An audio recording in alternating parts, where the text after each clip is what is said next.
Hi all, ಎಲ್ಲರೂ ಹೇಗಿದ್ದೀರಾ? ಎಲ್ಲರೂ ಚೆನ್ನಾಗಿದ್ದೀರಾ ಅಂತ ಭಾವಿಸ್ತೀನಿ. ಎಲ್ಲರಿಗೂ ಕನಸು ಕುಕಿಂಗ್ ಯೂಟ್ಯೂಬ್ ಚಾನಲ್ಗೆ ಸ್ವಾಗತ. ಇವಾಗ ಹಲಸಿನಕಾಯಿ ಸೀಸನ್ ಆಗಿರೋದ್ರಿಂದ ಒಂದೊಳ್ಳೆ ಹಲಸಿನಕಾಯಿ ಸಾಂಬಾರನ್ನ ಮಾಡೋಣ ಬನ್ನಿ. ಈ ದೇವಸ್ಥಾನಗಳ ಪೂಜೆಗಳ ಸಮಯದಲ್ಲಿ ಮತ್ತು ಮದುವೆ ಸಮಾರಂಭಗಳಲ್ಲಿ ಕೆಲವೊಂದು ಫಂಕ್ಷನ್ಗಳಲ್ಲೆಲ್ಲ ಹಲಸಿನಕಾಯಿ ಸಾಂಬಾರನ್ನ ತುಂಬ ಚೆನ್ನಾಗಿ ಮಾಡ್ತಾರೆ. ಆ ರೀತಿ ಹೇಗೆ ಮಾಡೋದು ಅಂತ ತೋರಿಸ್ಕೊಡ್ತೀನಿ ಬನ್ನಿ. ನಾನಿಲ್ಲಿ 2 ಮೀಡಿಯಮ್ ಗಾತ್ರದ ಹಲಸಿನಕಾಯಿನ ತೊಗೊಂಡಿದ್ದೀನಿ. ಎಳೆ ಹಲಸಿನಕಾಯಿನೇ ತೊಗೊಂಡಿದ್ದೀನಿ. ನೀವು ಅಷ್ಟೇ ಆದಷ್ಟು ಎಳೆ ಹಲಸಿನಕಾಯಿನೇ ನೋಡಿ. ಈ ರೀತಿ ಸಣ್ಣದಾಗಿ ಪೀಸ್ನ ಮಾಡ್ಕೊಂಡಿದ್ದೀನಿ. ಆ ತಿರುಳನ್ನೂ ಅಷ್ಟೇ ಜಾಸ್ತಿ ಏನು ತೆಗಿಯೋಕೆ ಹೋಗಿಲ್ಲ, ಸ್ವಲ್ಪ ಮಟ್ಟಿಗೆ ತೆಗೆದಿದ್ದೀನಿ. ನಿಮಗೆ ಸೈಜ್ ದಪ್ಪ ಬೇಕು ಅಂತಂದರೆ ಇನ್ನು ಸ್ವಲ್ಪ ದಪ್ಪ ಪೀಸ್ ಆದರೂ ಮಾಡ್ಕೋಬೋದು. ಹಲಸಿನಕಾಯಿ ಕಟ್ ಮಾಡುವಾಗ ಹರಳೆಣ್ಣೆ ಹಚ್ಕೊಂಡು ಕಟ್ ಮಾಡೋದು ಮಿಸ್ ಮಾಡೋಕೆ ಹೋಗ್ಬೇಡಿ, ಇಲ್ಲಾಂದರೆ ಅಂಟಂಟಾಗತ್ತೆ. ಮೊದಲಿಗೆ ಸಾಂಬಾರು ಮಾಡೋದಕ್ಕೆ ಹಲಸಿನಕಾಯಿ ತರಕಾರಿ ಎಲ್ಲನೂ ನಾವು ಒಂದು ಸ್ವಲ್ಪ ಬೇಯಿಸ್ಕೋಬೇಕು. ಅದಕ್ಕೆ ನಾನಿಲ್ಲಿ ಒಂದು 3 ಟೊಮೆಟೊನ ಕಟ್ ಮಾಡ್ಕೊಂಡು ಸೇರಿಸ್ಕೊಂಡಿದ್ನಿ. ಒಂದು 2 ಬದನೆಕಾಯಿನ ಕಟ್ ಮಾಡ್ಕೊಂಡು ಸೇರಿಸ್ಕೊತಾ ಇದ್ನಿ. ನಂತರ 2 ಆಲೂಗೆಡ್ಡೆನ ಕಟ್ ಮಾಡ್ಕೊಂಡು ಸೇರಿಸ್ಕೊತಾ ಇದ್ನಿ. ನಂತರ ಒಂದು ಗ್ಲಾಸಷ್ಟು ನಾನು ಅವರೆಕಾಳು ಮತ್ತು ಒಂದು 1/4 ಗ್ಲಾಸಷ್ಟು ಅಲಸಂಡೆ ಕಾಳನ್ನ ನೆನೆಸಿಟ್ಟಿದ್ದೆ. ಒಂದು 4ರಿಂದ 5 ಗಂಟೆ ಮುಂಚೆನೇ ನೆನೆಸಿಡಿ. ಸಾಂಬಾರು ಮಾಡುವಾಗ ಚೆನ್ನಾಗಿ ನೆನೆಯುತ್ತೆ. ಏನಾದರೂ ನಿಮಗೆ ಜಾಸ್ತಿ ಸಮಯ ಇಲ್ಲ ಅಂತಂದರೆ ಸ್ವಲ್ಪ ಉಗುರು ಬೆಚ್ಚಗಿರೋ ನೀರಲ್ಲಿ ನೆನೆಸಿದ್ರೆ ಒಂದು 2 ಅವರಲ್ಲೇ ನೀಟಾಗೆಲ್ಲ ನೆಂದುಬಿಡುತ್ತೆ. ಬೇಕು ಅಂತಂದರೆ ಹಸಿ ಕಾಳು ಹಾಕ್ಬಿಟ್ಟಾದ್ರೂ ಮಾಡ್ಬೋದು, ಬಟ್ ಒಣಗಿರೋ ಅಂಥ ಕಾಳನ್ನ ನೆನೆಸಿ ಹಾಕೋದ್ರಿಂದ ಸಾಂಬಾರು ಟೇಸ್ಟ್ ಇನ್ನೂ ಚೆನ್ನಾಗಿರುತ್ತೆ. ಇದನ್ನ ನಾವು 2 ವಿಷಲ್ ಹಾಕ್ಸ್ಕೊಳ್ಳೋಣ. ಕಾಳವಾಗೆಲ್ಲ ಚೆನ್ನಾಗಿ ನೆನೆಯುತ್ತೆ. ಅದು ಬೇಯೋ ಅಷ್ಟರಲ್ಲಿ ಮಸಾಲೆಗೆ ರುಬ್ಕೊಳ್ಳೋಣ ಬನ್ನಿ.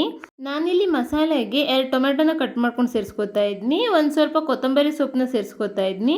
ನಂತರ ಒಂದು ಓಳು ಅಂದರೆ ಒಂದು ಕಪ್ಪಾಗುವಷ್ಟು ಕಾಯಿ ತುರಿನ ಸೇರಿಸ್ಕೊತಾ ಇದ್ನಿ. ನಂತರ ಇದಕ್ಕೆ ರುಬ್ಬಕ್ಕಾಗುವಷ್ಟು ನೀರನ್ನ ಸೇರಿಸ್ಕೊಂಡು ಇದನ್ನ ನುಣ್ಣಗೆ ರುಬ್ಕೊಳ್ಳೋಣ. ನೋಡಿ, ಇಷ್ಟೇ ಮಸಾಲೆ ನಾನು ರುಬ್ಕೊಂಡಿರೋದು. ಒಂದು ಪಾತ್ರೆ ಇಟ್ಕೊಂಡಿದ್ನಿ. ಅದಕ್ಕೆ ಒಂದು 3 ಟೇಬಲ್ ಸ್ಪೂನ್ ಆಗುವಷ್ಟು ಎಣ್ಣೆನ ಸೇರಿಸ್ಕೊತಾ ಇದ್ದೀನಿ. ನಂತರ ಒಂದು ಅರ್ಧ ಟೀ ಸ್ಪೂನ್ ಅಷ್ಟು ಸಾಸಿವೆನ ಸೇರಿಸ್ಕೊತೀನಿ. ಸಾಸಿವೆ ಸಿಡಿದ ನಂತರ ಒಂದು ಗೆಡ್ಡೆ ಆಗುವಷ್ಟು ಬೆಳ್ಳುಳ್ಳಿನ ಜಜ್ಜಿ ಸೇರಿಸ್ಕೊತಾ ಇದ್ನಿ. 2 ಈರುಳ್ಳಿನ ಸ್ಲೈಸಾಗಿ ಕಟ್ ಮಾಡಿಕೊಂಡು ಸೇರಿಸ್ಕೊತಾ ಇದ್ನಿ. ಈರುಳ್ಳಿ ಕಲರ್ ಚೇಂಜ್ ಆಗೋವರೆಗೂ ಫ್ರೈ ಮಾಡ್ಕೊಳ್ಳೋಣ. ನಾನಿವತ್ತು ಸಾಂಬಾರನ್ನ ಸ್ವಲ್ಪ ಜಾಸ್ತಿ ಮೆಷರ್ಮೆಂಟಲ್ಲೇ ಮಾಡ್ತಾಯಿದ್ದೀನಿ. 10ರಿಂದ 12 ಜನ ಆರಾಮಾಗಿ ಊಟ ಮಾಡ್ಬೋದು, ಅಷ್ಟು ಸಾಂಬಾರನ್ನ ಮಾಡ್ತಾಯಿದ್ದೀನಿ. ನಂತರ ಹಸಿ ಕರ್ಬೇವಿನ ಸೊಪ್ಪನ್ನ ಸೇರಿಸ್ಕೊತಾ ಇದ್ದೀನಿ. ಆದಷ್ಟು ಹಸಿ ಕರ್ಬೇವಿನ ಸೊಪ್ಪನ್ನೇ ಉಪಯೋಗಿಸಿ, ಅವಾಗ ಸಾಂಬಾರು ಟೇಸ್ಟ್ ಇನ್ನೂ ಚೆನ್ನಾಗಿರುತ್ತೆ. ಸಪೋಸ್ ಇಲ್ಲ ಅಂತಂದರೆ ಒಣಗಿರೋ ಕರ್ಬೇವಿನ ಸೊಪ್ಪಿದ್ರೆ ಅದನ್ನೇ ಉಪಯೋಗಿಸಿ. ನೋಡಿ, ಈರುಳ್ಳಿ ಎಲ್ಲ ಕಲರ್ ಚೇಂಜ್ ಆಗಿದೆ ಮತ್ತು ಕರ್ಬೇವಿನ ಸೊಪ್ಪು ಅಷ್ಟೇ ಚೆನ್ನಾಗೆಲ್ಲ ಫ್ರೈ ಆಗಿದೆ. ನಂತರ ಇದಕ್ಕೆ ಬೇಯಿಸಿಟ್ಕೊಂಡಿರೋ ಅಂಥ ತರಕಾರಿ ಮತ್ತು ಕಾಳು ಎಲ್ಲ ಸೇರಿಸ್ಕೊಡೋಣ. ತರಕಾರಿನ 2 ವಿಷಿಲ್ ಹಾಕ್ಸ್ಕೊಂಡ್ರೆ ಸಾಕು. ಹಲಸಿನಕಾಯಿ ಮತ್ತು ತರಕಾರಿ ಕಾಳು ಎಲ್ಲ ನೀಟಾಗಿ ಬೆಂದ್ಬಿಡುತ್ತೆ. ಸಾಂಬಾರಲ್ಲಿ ಸ್ವಲ್ಪ ಬೇಯಬೇಕು ಅಲ್ವಾ, ಅದಕ್ಕೋಸ್ಕರ. ನಿಮಗೆ ಸಾಂಬಾರು ಕನ್ಸಿಸ್ಟೆನ್ಸಿ ಯಾವ ರೀತಿ ಇರಬೇಕು ಆ ರೀತಿ ನೋಡ್ಕೊಂಡು ನೀರನ್ನ ಸೇರಿಸ್ಕೊಳ್ಳಿ. ತುಂಬ ಗಟ್ಟಿ ಇರಬೇಕಾ ಅಥವಾ ಸ್ವಲ್ಪ ತೆಳು ಇರಬೇಕಾ ನೋಡಿಕೊಂಡು ಸೇರಿಸ್ಕೊಳ್ಳಿ ನೀರನ್ನ. ನಾನಿಲ್ಲಿ ಇನ್ನು ಸ್ವಲ್ಪ ನೀರನ್ನ ಸೇರಿಸ್ಕೊತಾ ಇದ್ದೀನಿ. ನಂತರ ಇದಕ್ಕೆ ರುಬ್ಬಿರೋ ಅಂಥ ಮಸಾಲೆನ ಸೇರಿಸ್ಕೊಳ್ಳೋಣ. ಮದುವೆ ಸಮಾರಂಭಗಳಲ್ಲಿ, ದೇವಸ್ಥಾನಗಳ ಪೂಜೆಗಳಲ್ಲಿ ಮತ್ತು ಅರಸೇವೆ ಈ ರೀತಿ ಎಷ್ಟೊಂದು ಪೂಜೆ ಸಮಾರಂಭದಲ್ಲೆಲ್ಲ ಸಾಂಬಾರನ್ನ ಮಾಡ್ತಾರೆ. ಹಲಸಿನಕಾಯಿ ಸಾಂಬಾರನ್ನ ಟೇಸ್ಟ್ ಅಂತೂ ಸೂಪರಾಗಿರುತ್ತೆ. ಈಗ ಮಾಡ್ತಿರೋ ಸಾಂಬಾರು ಅಷ್ಟೇ ಅದೇ ರೀತಿ ಆಗುತ್ತೆ. ನಂತರ ಇದಕ್ಕೆ ಒಂದು 3 ಟೇಬಲ್ ಸ್ಪೂನ್ ಆಗುವಷ್ಟು ಸಾಂಬಾರು ಪೌಡ್ರನ್ನ ಸೇರಿಸ್ತಾ ಇದ್ದೀನಿ. ಮನೇಲೆ ಮಾಡಿರೋಂಥ ಸಾಂಬಾರು ಪೌಡ್ರನ್ನ ಉಪಯೋಗಿಸ್ತಾ ಇದ್ದೀನಿ. 1 ಟೇಬಲ್ ಸ್ಪೂನಷ್ಟು ಇದಕ್ಕೆ ಅಚ್ಚ ಖಾರದ ಪುಡಿನ ಸೇರಿಸ್ತೀನಿ. ನಿಮಗೆ ಖಾರಕ್ಕೆ ಎಷ್ಟು ಬೇಕೋ ಅಷ್ಟನ್ನ ನೋಡಿಕೊಂಡು ಸೇರಿಸ್ಕೊಳ್ಳಿ. ಈ ಸಾಂಬಾರು ಪೌಡ್ರು ಟೇಸ್ಟ್ ಅಂತೂ ಸೂಪರಾಗಿದೆ. ನಿಮ್ಗೆ ಏನಾದರೂ ರೆಸಿಪಿ ಬೇಕು ಅಂತಂದರೆ ನನ್ನ ಕಮೆಂಟ್ ಮೂಲಕ ತಿಳಿಸಿ. ಸಾಂಬಾರು ಪೌಡ್ರು ರೆಸಿಪಿನ ನಿಮಗೆ ತೋರಿಸ್ಕೊಡ್ತೀನಿ. ಈಗ ಇದನ್ನೆಲ್ಲ ನೀಟಾಗಿ ಮಿಕ್ಸ್ ಮಾಡ್ಕೋಬೇಕು. ನಿಮ್ಗೆ ಏನಾದರೂ ಪುಡಿ ಇನ್ನು ಸ್ವಲ್ಪ ಬೇಕು ಅಂತಂದರೆ ಸಾಂಬಾರು ಪೌಡ್ರನ್ನ ಸೇರಿಸ್ಕೋಬೋದು. ಲಂಪ್ಸ್ ಇಲ್ದಂಗೆ ಇದನ್ನ ನೀಟಾಗಿ ಮಿಕ್ಸ್ ಮಾಡ್ಕೋತೀನಿ. ಈ ಸಾಂಬಾರು ಜೊತೆಗೆ ದೋಸೆ, ರೊಟ್ಟಿ, ಈ ಥರ ಯಾವುದೇ ರೀತಿ ರೊಟ್ಟಿ ಐಟಮ್ಸ್ ಆಗಲಿ, ಚಪಾತಿ ಐಟಮ್ಸ್ ಆಗಲಿ ಎಲ್ಲದಕ್ಕೂ ಈ ಸಾಂಬಾರು ತುಂಬ ಚೆನ್ನಾಗಿರುತ್ತೆ. ಅಥವಾ ರಾತ್ರಿ ಮಾಡಿರೋ ಅಂಥ ಸಾಂಬಾರಲ್ಲಿ ಬೆಳಗ್ಗೆ ದೋಸೆ ಅಥವಾ ರೊಟ್ಟಿ ಹಾಕ್ಕೊಂಡು ತಿನ್ನೋದಕ್ಕೂ ಅಷ್ಟೇ ತುಂಬ ಚೆನ್ನಾಗಿರುತ್ತೆ. ನಂತರ ರುಚಿಗೆ ತಕ್ಕಷ್ಟು ಉಪ್ಪನ್ನ ಸೇರಿಸ್ಕೊತಾ ಇದ್ದೀನಿ. ನಾನಿಲ್ಲಿ ಕಾಳು ಬೇಯಿಸುವಾಗ ಏನು ಉಪ್ಪೇನು ಸೇರಿಸಿಲ್ಲ, ಇವಾಗಲೇ ಸೇರಿಸ್ತಾ ಇರೋದು. ರುಚಿಗೆ ಎಷ್ಟು ಬೇಕೋ ಅಷ್ಟನ್ನ ನೋಡಿಕೊಂಡು ಉಪ್ಪನ್ನ ಸೇರಿಸ್ಕೊಳ್ಳೋಣ. ಉಪ್ಪು ಸೇರಿಸಿದ ನಂತರ ನೀಟಾಗಿ ಮಿಕ್ಸ್ ಮಾಡಿಬಿಟ್ಟು ಕುದಿಯೋದಕ್ಕೆ ಬಿಡ್ತೀನಿ. ಇವಾಗೇನು ಜಾಸ್ತಿ ಸಾಂಬಾರು ಬೇಯಿಸೋ ಅಂಥ ಅವಶ್ಯಕತೆ ಏನಿರೋದಿಲ್ಲ, ಯಾಕೆಂದರೆ ಕಾಳು ಮತ್ತು ಹಲಸಿನಕಾಯಿ ಎಲ್ಲ ಮುಂಚೆನೇ ಬೆಂದಿರೋದ್ರಿಂದ ಇವಾಗೇನು ತುಂಬ ಹೊತ್ತೇನು ಬೇಯಿಸೋ ಅಂಥ ಅವಶ್ಯಕತೆ ಇರೋದಿಲ್ಲ. ಹಲಸಿನಕಾಯಿ ತಿನ್ನೋದ್ರಿಂದ ನಮ್ಮ ಹೆಲ್ತ್ಗೆ ತುಂಬ ಬೆನಿಫಿಟ್ಸ್ ಇದೆ. ಹಲಸಿನಕಾಯಲ್ಲಿ ಫೈಬರ್ ಐಟಮ್ ಜಾಸ್ತಿ ಇರೋದ್ರಿಂದ ಈ ಮೋಷನ್ ಪ್ರಾಬ್ಲಮ್ ಇರೋರು ಹಲಸಿನಕಾಯಿ ತಿನ್ನೋದ್ರಿಂದ ತುಂಬ ಒಳ್ಳೆಯದು. ಮತ್ತು ಪ್ರೆಗ್ನೆಂಟ್ ಲೇಡೀಸು ಅಷ್ಟೇ, ಪೊಟ್ಯಾಷಿಯಮ್ ಎಲ್ಲ ಜಾಸ್ತಿ ಇರುತ್ತೆ ಹಲಸಿನಕಾಯಲ್ಲಿ.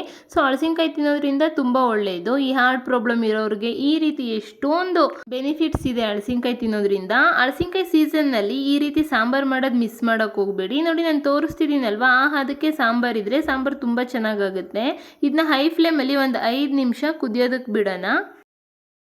ಈ ರೀತಿ ನಾವು ಸಾಂಬಾರನ್ನ ಸ್ವಲ್ಪ ಗಟ್ಟಿ ಮಾಡ್ಕೊಳ್ಳೋದ್ರಿಂದ ಮುದ್ದೆ ತಿನ್ನೋದಕ್ಕೆ, ರೊಟ್ಟಿ ತಿನ್ನೋದಕ್ಕೆ, ಚಪಾತಿ, ದೋಸೆ ಎಲ್ಲದಕ್ಕೂ ಬೆಸ್ಟ್ ಕಾಂಬಿನೇಷನ್ ಅಂತಲೇ ಹೇಳ್ಬೋದು. ಈ ಮದುವೆಗಳಲ್ಲಿ, ದೇವಸ್ಥಾನದ ಫಂಕ್ಷನ್ಗಳಲ್ಲಿ ಎಲ್ಲನೂ ಇದೇ ರೀತಿ ಮಾಡೋದು ಸಾಂಬಾರನ್ನ. ನಂತರ ಇದಕ್ಕೆ ಸ್ವಲ್ಪ ಹುಣಸೆ ಹುಳಿನ ಸೇರಿಸ್ಕೊತೀನಿ. ನೀವು ಎಷ್ಟೇ ಟೊಮೆಟೊ ಹಾಕಿದ್ರೂ ಸ್ವಲ್ಪನಾದರೂ ಹುಣಸೆ ಹುಳಿನ ಸೇರಿಸ್ಕೊಳ್ಳಿ. ಹಲಸಿನಕಾಯಿ ಸಾಂಬಾರಿಗೆ ಹುಣಸೆ ಹುಳಿ ಸೇರಿಸೋದ್ರಿಂದ ಸಾಂಬಾರು ಟೇಸ್ಟ್ ಇನ್ನೂ ಜಾಸ್ತಿ ಆಗುತ್ತೆ. ಹುಣಸೆ ಹುಳಿನ ಯಾವುದೇ ಕಾರಣಕ್ಕೂ ಮಿಸ್ ಮಾಡೋಕ್ಕೆ ಹೋಗಬೇಡಿ. ಸ್ವಲ್ಪನೇ ಸೇರಿಸ್ಕೊಳ್ಳಿ, ಸಾಂಬಾರು ಟೇಸ್ಟ್ ತುಂಬ ಚೆನ್ನಾಗಿರುತ್ತೆ. ಇಷ್ಟೇ ಸಾಂಬಾರು ನೋಡಿ, ಸಾಂಬಾರು ಆಗೇ ಹೋಯಿತು. ನೋಡಿ ಸಾಂಬಾರು ತಿಕ್ನೆಸ್ ಯಾವ ರೀತಿ ಇದೆ ಅಂತ ಒಂದು ಪ್ಲೇಟ್ಗೆ ನಿಮಗೆ ಸಾಂಬಾರನ್ನ ಬಿಟ್ಟು ತೋರಿಸ್ತೀನಿ. ಈ ರೀತಿ ಸಾಂಬಾರು ಆದರೆ ಸಾಂಬಾರು ಟೇಸ್ಟ್ ತುಂಬ ಚೆನ್ನಾಗಾಗುತ್ತೆ ಮತ್ತು ತಿನ್ನೋದಕ್ಕೂ ತುಂಬ ಚೆನ್ನಾಗಿರುತ್ತೆ. ನೋಡಿ ಈ ರೀತಿ ಸಾಂಬಾರು ತಿಕ್ನೆಸ್ ಇರಬೇಕು, ಆವಾಗ ಸಾಂಬಾರು ಟೇಸ್ಟ್ ತುಂಬ ಚೆನ್ನಾಗಿರುತ್ತೆ. ಹಲಸಿನಕಾಯಿಯೂ ಅಷ್ಟೇ ತುಂಬ ಚೆನ್ನಾಗಿ ಬೆಂದಿದೆ ಮತ್ತು ಕಾಳು ಅಷ್ಟೇ ತುಂಬ ಚೆನ್ನಾಗಿ ಬೆಂದಿದೆ. ಇಷ್ಟೇ ಸಾಂಬಾರು ರೆಡಿನೇ ಆಗೋಗ್ಬಿಡ್ತು. ನೋಡಿ ಯಾವ ರೀತಿ ಕಾಳು ಬೆಂದಿದೆ ಅಂತ. ಲಾಸ್ಟಲ್ಲಿ ಸ್ವಲ್ಪ ಕೊತ್ತಂಬರಿ ಸೊಪ್ಪನ್ನ ಉದುರಿಸ್ಕೊಂಡ್ಬಿಟ್ರೆ ಸಾಂಬಾರು ರೆಡಿನೇ ಆಗೋಗ್ಬಿಡುತ್ತೆ. ಬೇಕು ಅಂತಂದರೆ ಉದುರಿಸ್ಕೊಳ್ಳಿ, ಇಲ್ಲ ಅಂತಂದರೆ ಆಪ್ಷನಲ್ಲು. ನಾನು ಇದನ್ನ ಒಂದು ಸರ್ವಿಂಗ್ ಬೌಲ್ಗೆ ಸರ್ವ್ ಮಾಡ್ಕೋತೀನಿ. ನೋಡಿದ್ರಲ್ವ ಎಷ್ಟು ಈಸಿಯಾಗಿ ಹಲಸಿನಕಾಯಿ ಸಾಂಬಾರನ್ನ ಮಾಡ್ಬೋದು ಅಂತ. ಹೊಸ್ದಾಗಿ ಅಡುಗೆ ಕಲಿಯೋರು ಅಷ್ಟೇ ಈಸಿಯಾಗಿ ಮಾಡ್ಕೊಬಿಡ್ಬೋದು. ಹಾಗಾದರೆ ಈ ರೆಸಿಪಿ ನಿಮ್ಗೆ ಇಷ್ಟ ಆಗಿದ್ರೆ ಕನಸು ಕುಕಿಂಗ್ ಯೂಟ್ಯೂಬ್ ಚಾನಲ್ನ ಸಬ್ಸ್ಕ್ರೈಬ್ ಮಾಡೋದು ಮರಿಬೇಡಿ. Thank you for watching. Thank you all.